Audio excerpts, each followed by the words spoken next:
چھت پر بنے کمرے کو کلینک بنا لیا، جہاں 5 عورتوں کا ایسا شرطیہ علاج کرتی کہ وہ جلد ہی حاملہ ہو جاتی تھیں، اور میری ڈیوٹی سیڑھیوں کے پاس بنے کاؤنٹر پر لگا دی اور سختی سے منع کر دیا کہ اوپر اندر ہرگز نہیں آنا، کیونکہ اندر عورتوں کا علاج ہوتا ہے۔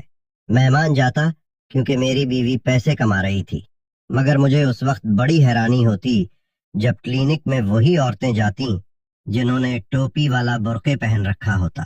ایک دن مجھے بیوی پر شک ہوا تو میں بھی برقعے اوڑھ کر اندر گیا تو میرے پیروں تلے زمین نکل گئی، کیونکہ ہماری چھت پر بنے کلینک کی دھون دور تک جا پہنچی تھی۔ میری بیوی سارا دن چھت پر بیٹھی رہتی تھی۔ میری بیوی نجمہ مجھے بھی اچھی خاصی تنخواہ دیتی تھی۔ زندگی بہت اچھی تھی۔ ہم دونوں میاں بیوی دونوں ہاتھوں سے پیسہ کما رہے تھے۔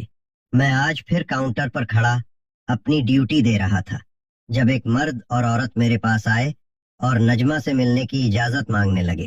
میں نے عورت کو نجمہ کے کلینک میں داخل ہونے دیا، جبکہ اس کے شوہر کو سیڑھیوں کے پاس پڑے صوفے پر بیٹھنے کو کہا، لیکن وہ کلینک میں جانے کی ضد کرنے لگا۔ میں نے اس سے کہا، بھائی صاحب، اوپر کلینک میں صرف آپ کی زوجہ ہی نہیں گئی، بلکہ اور بھی بہت سی خواتین موجود ہیں۔ ہمارے یہاں علاج مکمل رازداری سے ہوتا ہے، اس لیے میں آپ کو اندر جانے کی اجازت نہیں دے سکتا۔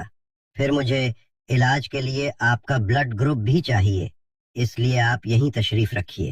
وہ آدمی میری بات سن کر مطمئن ہو گیا تھا۔ اس کی بیوی کلینک کے اندر داخل ہو چکی تھی۔ اسے کلینک میں داخل ہوئے آدھا گھنٹہ ہی ہوا ہوگا جب 2 برقعے پوش عورتیں مجھ سے کلینک جانے کی اجازت مانگنے لگیں۔ کچھ نہیں کہا جا سکتا، مجھے بھی کلینک میں داخل ہونے کی اجازت نہیں ہے۔ وہ مرد بس صبر کر کے بیٹھا رہا۔ کچھ ہی لمحوں کے بعد اس کی بیوی باہر آ گئی تھی۔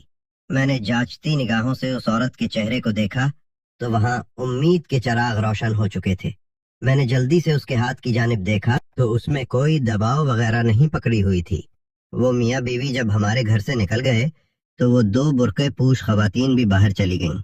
پھر کچھ دیر کے بعد نجمہ بھی باہر کے لیے نکل آئی۔ اس نے چہرے سے ماسک اتارا اور ہاتھوں سے دستانے اتار کر ڈسٹ بن میں پھینک دیے۔ پھر ہم دونوں نے مل کر کھانا کھایا۔ میں نجمہ کا جائزہ لے رہا تھا۔ وہ کافی اچھے موڈ میں لگ رہی تھی۔ آخر کار میں نے سوال کرنے کی ٹھانی جو مجھے اکثر پریشان رکھتا تھا۔ میں بولا، تم عورتوں کا علاج کیسے کرتی ہو؟ تم تو پڑھی لکھی نہیں ہو، پھر تمہاری اتنی مجبوری کیسے ہو گئی ہے؟ نجمہ بولی، میری وجہ سے کتنی عورتوں کے گھر ٹوٹنے سے بچ گئے۔ نہ جانے نجمہ مجھ سے اس قدر رازداری کیوں برتتی تھی۔ میں اس کا شوہر تھا، کم سے کم مجھ سے تو یہ راز شیئر کر لینا چاہیے تھا۔ پہل تو مجھے نجمہ کے کسی کاروبار میں کوئی دلچسپی نہ تھی۔ مجھے لگا تھا کہ نجمہ وقت گزاری کے لیے سب کر رہی ہے، مگر دیکھتے ہی دیکھتے کمال ہو گیا۔ وقت 1 سال کے اندر اندر نجمہ کے کلینک کی شہرت دور دور تک جا پہنچی تھی۔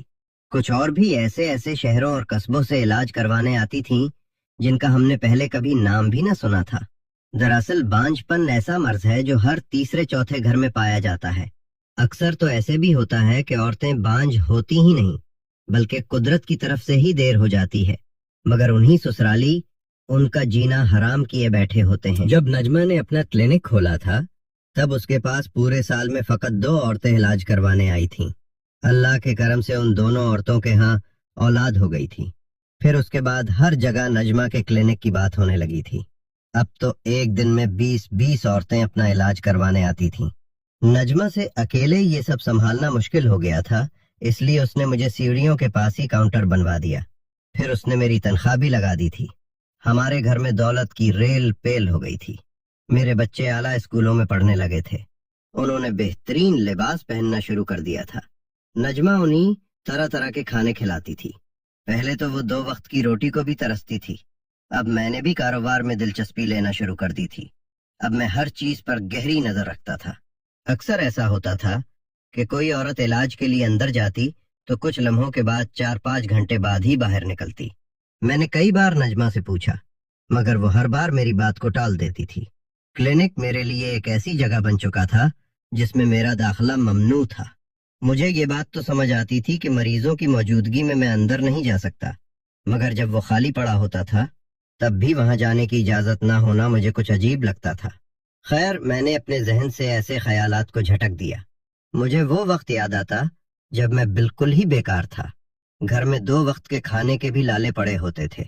نجمہ مجھے سارا دن نکما ہونے کے تانے دیتی پھرتی تھی، کبھی پیار سے سمجھاتی تو کبھی لڑ جھگڑ کر میکے چلی جاتی۔ میں شادی سے پہلے بھی نکما ہی تھا، کوئی کام کاج تو کرتا نہ تھا۔ ابا نے میری شادی کروا دی تاکہ مجھ پر بوجھ پڑے اور میں ذمہ دار ہو جاؤں، مگر شادی اور 3 بچوں کا بوجھ بھی مجھے سیدھے راستے پر نہ لا سکا۔ پہلے پہل تو نجمہ کچھ نہ کہتی، روکھی سوکھی کھا کر شکر ادا کرتی، مگر جب بچے بڑے ہونے لگے اور طرح طرح کی فرمائشیں کرنے لگے تو وہ گھر میں کسی سے کہلوا کر مجھے کام پر رکھوا دیتی تھی۔ میری سستی دیکھ کر مالک مجھے بہت جلد فارغ کر دیتا تھا۔ میں ہر ممکن کوشش کر کے دیکھ لیتا، مگر وہ گھر چھوڑ کر چلی جاتی اور طلاق تک کی دھمکی دیتی۔ میں 4 دن کام کرتا تو 5ویں دن سستی مجھے پھر سے اپنے قابو میں لے لیتی۔ اب میری بیوی نجمہ کچھ دنوں سے پریشان سی رہتی تھی۔ اس کی پریشانی کی بڑی وجہ بچے تھے۔ میں 5ویں بار بھی ملازمت سے نکالا جا چکا تھا۔ میرے 3 بچے تھے، بچوں کی بھی 100 ضروریات ہوتی ہیں اور آمدن کا کوئی ذریعہ نہیں تھا۔ نجمہ ایک دن میرے پاس آئی اور بولی، اس نے 1-2 بار پھر سے کلینک بنانے کی بات کی تو میں خاموش نہ رہ پایا۔ میں بولا، کس چیز کے لیے بناؤ گی؟ تم پڑھی لکھی ہو اور نہ ہی کوئی کام دھندا جانتی ہو، سوچتی ہو میں نے لاپرواہی سے کندھے اچکائے کہ جو جی میں آئے کرو۔ پھر اس نے میری مدد کے بغیر ہی اپنا کلینک سیٹ کر لیا۔ میں اس کا مذاق اڑاتا رہا، مگر وہ اپنی دھن کی پکی نکلی۔ آج وہ اپنی محنت کے بل بوتے پر وہ سب کچھ حاصل کرنے میں کامیاب ہو چکی تھی جس کی وہ تمنا رکھتی تھی۔ نجمہ کے علاج کا ڈنکا بجنے لگا تھا، دور دور سے عورتیں آنے لگیں۔ ایک دن میں نے غور کیا تو پتا چلا کہ کچھ عورتیں دن کے وقت آتی اور کچھ رات کے اندھیرے میں۔ یہ سب مجھے کھٹکنے لگا تھا۔ اکثر ایسا ہوتا کہ جب کوئی عورت اوپر کلینک میں جاتی تو گھنٹوں گھنٹوں تک وہیں رہتی اور واپس آتی تو اس کے چہرے پر عجب سی مسکراہٹ ہوتی۔ کئی بار میں نے نجمہ سے پوچھا کہ یہ سب کیسے کرتی ہو، مگر وہ مجھے ٹال دیتی۔ ایک دن مجھے شدید شک ہوا تو میں نے تہیہ کر لیا کہ کسی نہ کسی طرح سچ جان کر رہوں گا۔ رات کے وقت جب ایک برقعے پوش عورت اندر گئی تو میں نے موقع پا کر نقاب اوڑھا اور آہستہ سے کلینک کے اندر گھس گیا۔ اندر کا منظر دیکھ کر میری آنکھیں پھٹی کی پھٹی رہ گئیں۔ وہاں ایک ڈاکٹر نما شخص موجود تھا جو نجمہ کے ساتھ مل کر عورتوں کا علاج کر رہا تھا۔ اصل میں نجمہ نے ایک ماہر حکیم اور ڈاکٹر کو بھاری معاوضے پر رکھا ہوا تھا اور باقی سب پر وہ صرف اپنی شہرت اور پردے کا اثر ڈالتی تھی۔ عورتوں کو لگتا تھا کہ نجمہ ہی علاج کر رہی ہے، جبکہ اصل علاج وہ ڈاکٹر کر رہا تھا۔ میں یہ سب دیکھ کر دم بخود رہ گیا۔ کچھ دیر بعد وہ عورت باہر نکلی تو میں بھی جلدی سے باہر آ گیا تاکہ کسی کو شک نہ ہو۔ اس رات نیند آنکھوں سے کوسوں دور تھی۔ مجھے یہ فکر کھائی جا رہی تھی کہ نجمہ مجھ سے یہ سب کیوں چھپا رہی ہے۔